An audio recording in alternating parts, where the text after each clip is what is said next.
We stand on the shoulders of giants. We see things at a far greater distance than they ever could, not by our own doing, but because we are carried up on high and raised up by them. We mourn the recent passing of true giants. Stanley Sheinbaum died on September 12th. Among his many achievements, he led the LA Police Commission in the years after Rodney King, and he helped remove Chief Daryl Gates.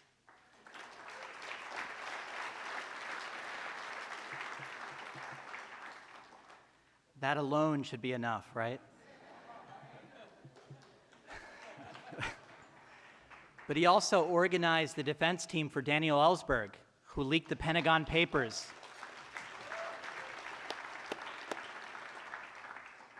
And he was his generation's Edward Snowden. And I think we can point to the impeachment of a president and the end of a war thanks to Daniel Ellsberg.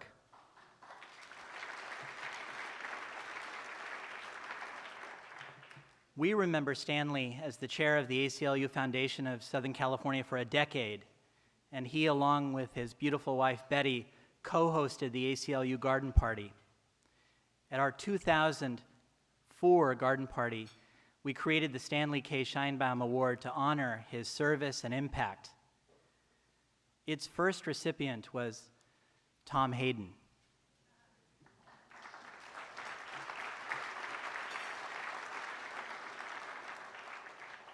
Tom left us on October 23rd. He devoted his life and political career to making America a participatory democracy. A founder of the Campaign for Economic Democracy, he educated the public and the system towards social and environmental change. He took pride in his long history of dissent, both as an activist and as a politician. We honor these two great giants. Our next award honors the legacy of Eason Monroe. Eason headed the ACLU of Southern California from 1952 to 1972. He had been fired from San Francisco State College in 1950 for refusing to sign a loyalty oath. He fought, and he never gave up, and 22 years later, he got reinstated by that college.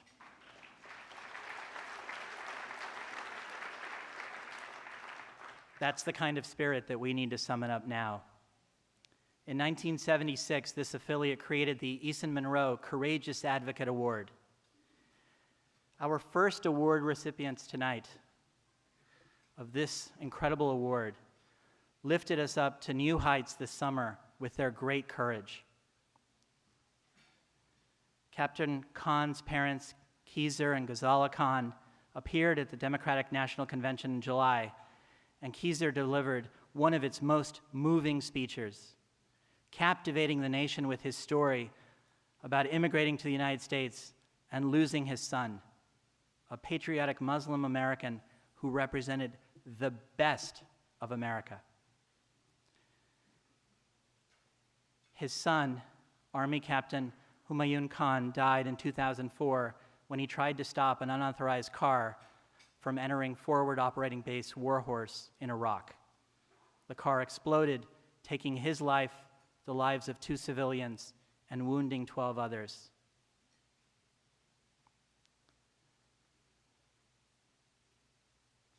At the convention, in words that I think all of us will remember for the rest of our lives, Kizer asked then-candidate Trump if he had ever read the Constitution.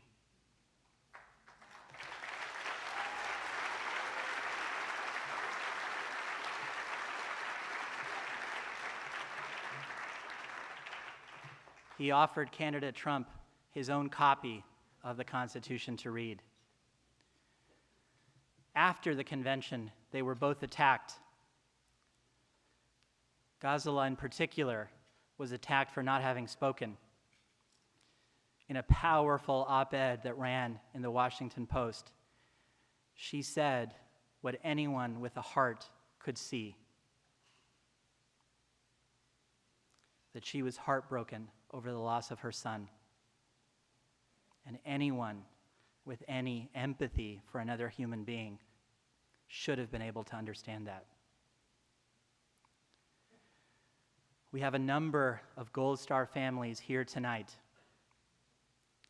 I'd like them to stand, and I'd like for you to join me in honoring them for their sacrifice.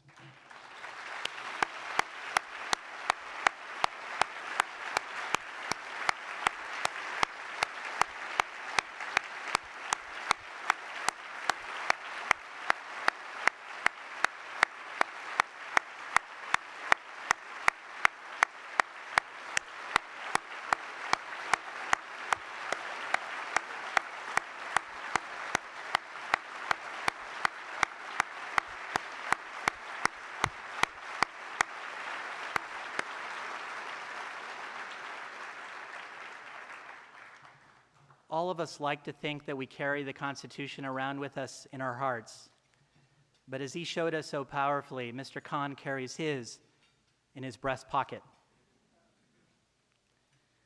It's my honor, my profound honor, to be able to present the Eason Monroe Courageous Advocate Award to Mr. Khan, who is accepting on behalf of himself and his wife, Ghazala.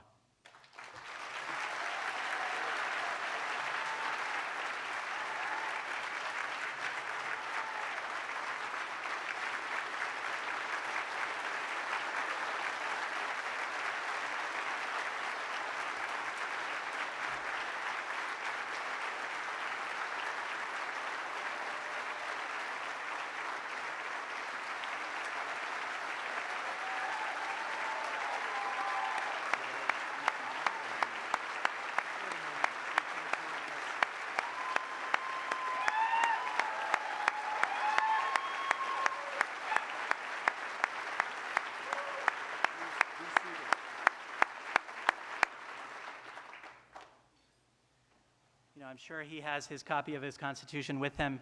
You have yours at your tables. We hope you keep them and cherish them.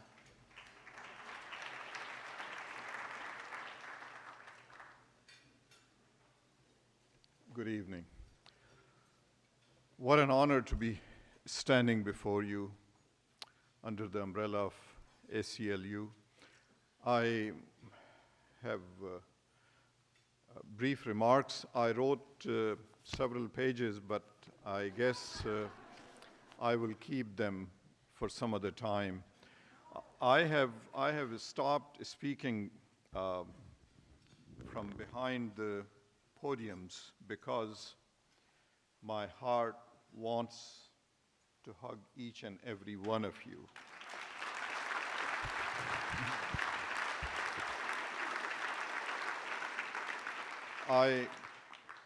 Several friends here have asked what took us to this stage.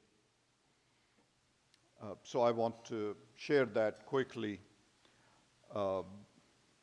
In December, President-elect Donald Trump had made some statements about banning Muslims, throwing away Hispanic Americans, disrespect towards women, judges, and others. After that, whenever we would go to visit our friends, or they would come to visit us with small children of all ages, 10 years, 6 years, even children that were in college would come to me knowing that I have practiced law. They would come and they would ask, is this true what Donald Trump had said? Would we be thrown out of here? And they would come closer. And then they will ask, can we finish our school? Can we finish our elementary school? Can our parents be left here because we are born here? We don't know where else to go.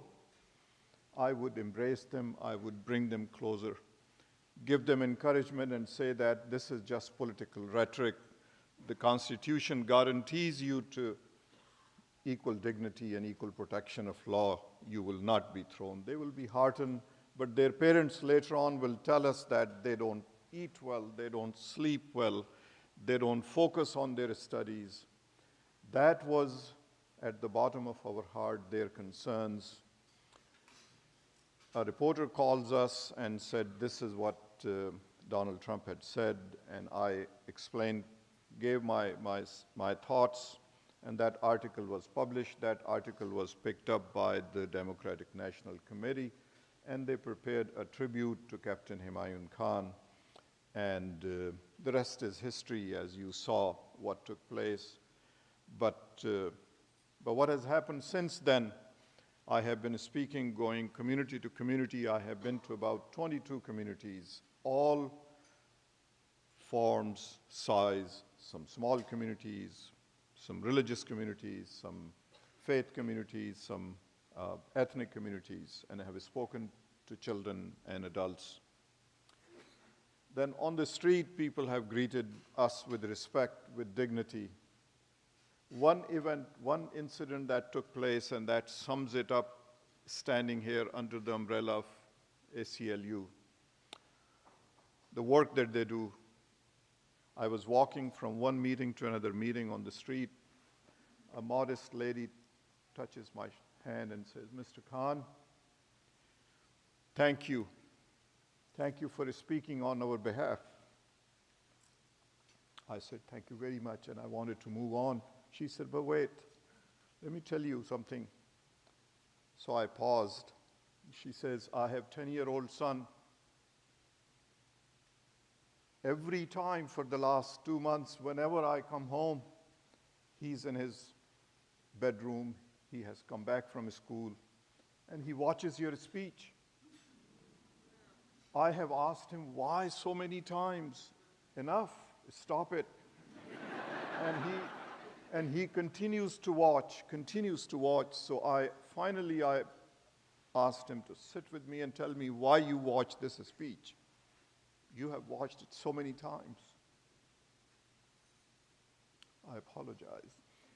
He says to his mother, Mother, whenever I am bullied in school, I come back and I watch that speech.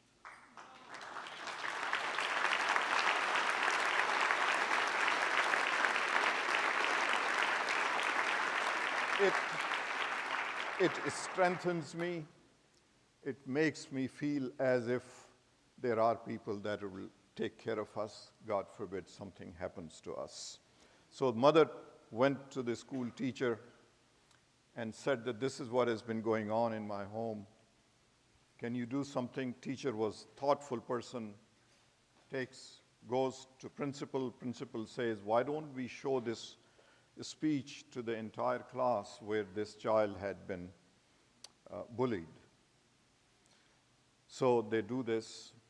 A week goes by. Mother asks the child that, how is the bullying? How is it? Do you still face that? He said, Mother, since that day, the whole class, when they saw that speech, nobody has bothered me at all.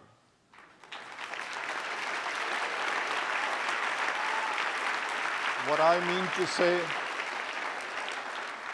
mean to say that I had to share that story to tell you that sometimes these gestures mean so very much to our fellow being. We started this journey caring for others. We continue this journey caring for others. But look, at my personal level, I hope I can remain standing. At personal level, that's why I'm so grateful to ACLU and its work. I pay tribute to them. There are Gold Star families sitting there, and they will agree with me that whenever there are darker times, we have received wonderful support from throughout the country, but there had been some threats, and there had been some people that have threatened us. And I sat with Ghazala. I said, God forbid if something bad comes and all that, make sure you reach out to my pocket.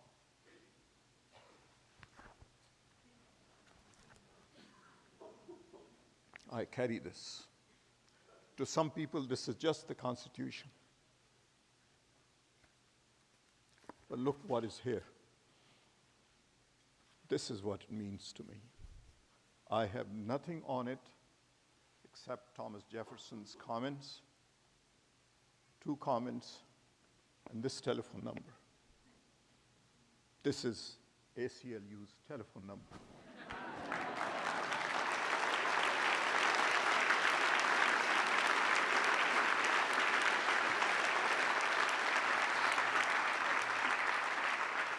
So their work means so very much, especially in these darker times. They will have challenge after challenge after challenge because their work is so noble. They make this country what it is, what it has been. In 1819, then Chief Justice John Marshall said in a very prominent case, when the values of this country are challenged, he wrote an excellent opinion in McCulloch versus Maryland in 1819. He said, United States Constitution aspires to endure test of time, but for it to endure test of time, it must live in minds and hearts of the people that it governs. So our role had been that we somehow shown to this nation the true values of this country, the true values that are enshrined in the Constitution. And this country has showered us with respect, with dignity, with love we cannot explain. But as I mentioned, in our hearts, whenever we feel that we would need some support, we have looked to ACLU. And I urge you that with your generosity, because they face tremendous amount of challenges because of a candidate that up until Monday we were told that this candidate is unsuitable, this candidate is unstable, this candidate is not suitable for this office. And then the election took place. We won, my side won the majority of votes. My side has won the majority of votes, but Electoral College votes were given to this unsuitable, unfit, temperamentally unsuitable to be the commander-in-chief. So now we have Donald Trump as president-elect. The team that he's assembling, keep an eye on it, and I will be speaking. I have already spoken, and I will continue to speak. He has been assembling a team of neocons. Same team that took us to Iraq. Gold Star parents are sitting right, and my thoughts and my prayers are with them. These same team is being assembled again. I will not be surprised that if they again, yet one more time, fabricate the evidence and take our young men and women to some other corner of the world to fight a war. So our work has just begun. I have 40 more engagements to go. I gather strength from your support, from the kind words and the kind expression, kind gesture of thoughtfulness, of strength that you convey. I will continue my journey. You continue your journey, and we will make this country even better and prouder. And I, in conclusion, urge that ACLU's work is so important in the coming years, and it will need all the support. If you wish to, and in your hearts, if you feel that this is the time that I want to participate in at each and every individual at their own level in this effort to make this country better, make this country stronger, then support ACLU at your capacity and with your spirit and with your generosity. Thank you again. God bless. Thank you.